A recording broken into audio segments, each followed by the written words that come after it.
ओम नमः शिवाय। ओम नमः शिवाय। जय महाकाल, जय जय शिव शंकर। ओम नमः पार्वती। देखिए, आज हम जो बात कर रहे हैं वो बात कर रहे हैं जैसे सावन के महीने में आने वाले तीज के त्यौहार के बारे में। सावन में तीज का महत्व और भोले बाबा और माता पार्वती की असीम अनुकंपा हम लोगों को क्यों प्राप्त होती है। तीज के त्यौहार, तीज वाले दिन असल सावन में ही क्यों आती है तीज।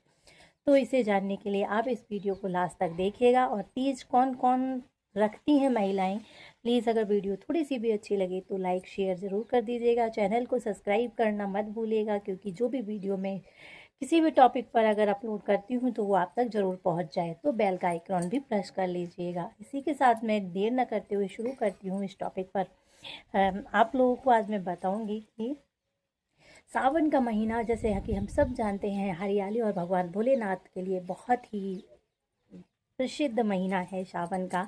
कांवड़ के साथ साथ एक हम महिलाएं जो कि उत्तर भारत, खासकर तीज का त्यौहार सभी जगह लोग बड़ी ही धूमधाम से मनाते हैं। हाँ, वो बात अलग है कि हर किसी के यहाँ की अलग अलग मान्यताएं हो सकती हैं। आपके यहाँ किसी और तरीके से मनाते हैं, हमारे यहाँ किसी और तरीके से मनाते हैं, और हर क्षेत्र में अलग अलग तौर तरीके हो सकते हैं।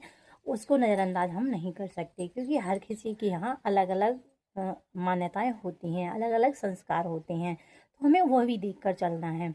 तो सबसे पहले मैं बता दूं, हरियाली तीज का महत्व जो होता है, यह सावन में यह पर्व इतना विशेष क्यों माना जाता है, सावन में ही क्यों माना गया है, और भी महीनों में हो सकता था। तो हरियाली तीज सावन में इतनी ज़्यादा महत्व क्यों माना गया है इसका, तो पर आती है हरियाली तीज की जो है वो कथा। तो हरियाली तीज का जो महत्व है वो इसलिए है कि भगवान भोलेनाथ और माता पार्वती की असीम अनुकंपा इस दिन प्राप्त होती है। और माता पार्वती, भगवान भोलेनाथ और गणेश की, गौरी गणेश की पूजा उस दिन की जाती है। तो सुहागिनी, खासकर जो लोग हर साल, मैं तो विशेषकर इस त्यौहार का बहुत मतलब बेसब्री से इंतज़ार करती हूँ और मुझे बहुत प्रिय है ये। ठीक है, ये है। और हरियाली तीज की जो कथा है वो यह ऐसे है कि भगवान, जो माता पार्वती ने भगवान शिव को पति रूप में पाने के लिए कठोर तप किया था। तो इसी दिन माता पार्वती को जो है भगवान भोलेनाथ जो है प्राप्त हुए थे, तीज वाले दिन। ठीक है, इसलिए ये मनाई जाती है। कठोर तप किया था। पारंपरिक मान्यताओं के अनुसार अनेक जन्मों के तपों के बाद भगवान शिव ने उन्हें स्वीकार किया, इसलिए यह पर्व शिव पार्वती के दिव्य मिलन का प्रतीक माना जाता है। जो तीज का त्यौहार है वो शिव और पार्वती मैया के मिलन का प्रतीक माना जाता है।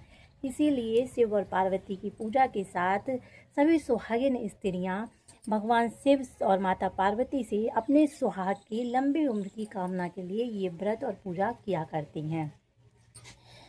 उस तीज फिर आता है हमारा हरियाली तीज का धार्मिक महत्व क्या है। ये तो हो गया पारंपरिक महत्व, है ना। अभी धार्मिक महत्व, ये जो हो गया हरियाली तीज की कथा और महत्व था, अभी इसका धार्मिक महत्व क्या है। विवाहित महिलाएं सुखी दाम्पत्य की कामना से व्रत रखती हैं। ये जो है सुख, जीवन में सुखी कामना से व्रत रखती हैं। कई अविवाहित महिलाएं भी योग्य जीवन साथी पाने की कामना से इस व्रत को करती हैं। यह पर्व प्रेम, समर्पण, श्रद्धा और संदेश का संदेश देता है। ये हमें पूजा के साथ साथ हमारे सुहाग की लंबी कामना के लिए भी रखा जाता है। खासकर भोले बाबा, माता पार्वती का जब हम शादी, एक उदाहरण मैं आप लोग को देती हूँ कि जब शादियाँ होती हैं तो शादियों में किसी और देवी देवताओं का वर्णन क्यों नहीं होता, क्यों माता पार्वती और शिव का होता है, क्योंकि उनका अटूट प्रेम और जो रिश्ता एक पति पत्नी का है वो अटूट उन्हीं का था। इसलिए हमेशा शादी के जब बंधन में दो नवविवाहित जोड़े बनते हैं तो उन्हीं उन्हीं की कथा का प्रवचन सुनाया जाता है। यह भी एक बहुत बड़ा व्यांग है। पूजा की विधि जो है वो ऐसे है, सुबह सुबह स्नान करके स्वच्छ वस्त्र पहने, भगवान शिव और माता पार्वती का स्मरण करें, उनकी पूजा करें, व्रत उठाएं और फल फूल बेलपत्र और श्रृंगार की सामग्री श्रद्धा अनुसार जो आपकी श्रद्धा हो वो आप ले सकते हैं, अर्पित करें माता पार्वती और को। शिव पार्वती की कथा सुने या पढ़ें, आरती से प्रार्थना करें, और जो श्रृंगार का सामान है उसको आप खुद भी यूज कर सकते हैं और आप अपने बड़े बुजुर्गों को उसको जो है दे सकते हैं दान में। ठीक है, तो दान जितना होता है वो देने से बढ़ता है। सही है। दूसरा फिर आता है हमारा क्या करें और क्या ना करें। ऐसा कि हम सभी जानते हैं, पूजा श्रद्धा और शांत मन से ही करनी चाहिए। किसी से क्रोध और कटु वचन नहीं बोलने चाहिए, किसी का अनादर नहीं करना चाहिए। व्रत अपनी क्षमता और स्वास्थ्य के अनुसार ही करना चाहिए, क्योंकि व्रत ऐसा नहीं है कि प्यासे नहीं। मैं अपना बताऊं तो मैं रहती हूँ, जब तक मैं पूजा नहीं कर लेती तब तक मैं पानी भी नहीं पीती हूँ, और जब मैं पूजा कर लेती हूँ उसके बाद मैं व्रत खोल लेती हूँ। तो हमारे यहाँ ऐसा होता है। आपके यहाँ कैसा होता है, कैसे करते हैं आप, कमेंट करके ज़रूर बता सकते हैं। व्रत अपनी क्षमता के अनुसार ही करें।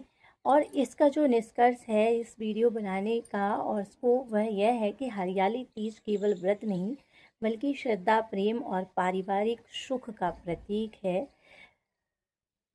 हम अंत में हम दर्शकों और मेरी बहनों, माताएं बहनें जो भी मुझे देख रही हैं, उन सभी से यही ना है कि उन्हें अपने अनुभव साझा करें। जैसा आप कैसे मनाते हैं वो मुझे ज़रूर बताएं, है ना। और क्या मैंने अगर कुछ गलत बताया हो तो आप उसे भी उसकी त्रुटि भी आप पूर्ण कर सकती हैं। और अगर इस वीडियो में थोड़ी सी भी बात कोई आपको बुरी लगी हो या फिर कुछ आपको जो ना अच्छा लगा हो वो आप बता सकते हैं, कमेंट करके बता सकते हैं। और अगर थोड़ी सी भी ये मेरी वीडियो थोड़ी सी भी अच्छी लगी हो तो प्लीज़ लाइक करके शेयर कर दीजिए। शेयर कर दीजिए उन बहनों के साथ जो तीज का व्रत करती हैं, पूजा करती हैं और कामना करती हैं कि भगवान भोलेनाथ और माता पार्वती की तरह हमारे जीवन में भी खुशहाली रहे। और इसी के साथ इस वीडियो में मैं विदा लेती हूँ। मिलती हूँ फिर किसी नेक्स्ट वीडियो एंड ब्लॉग के साथ। तब तक के लिए बाय बाय। जय भोलेनाथ। ओम नमः शिवाय। सावन की शुभकामनाएं।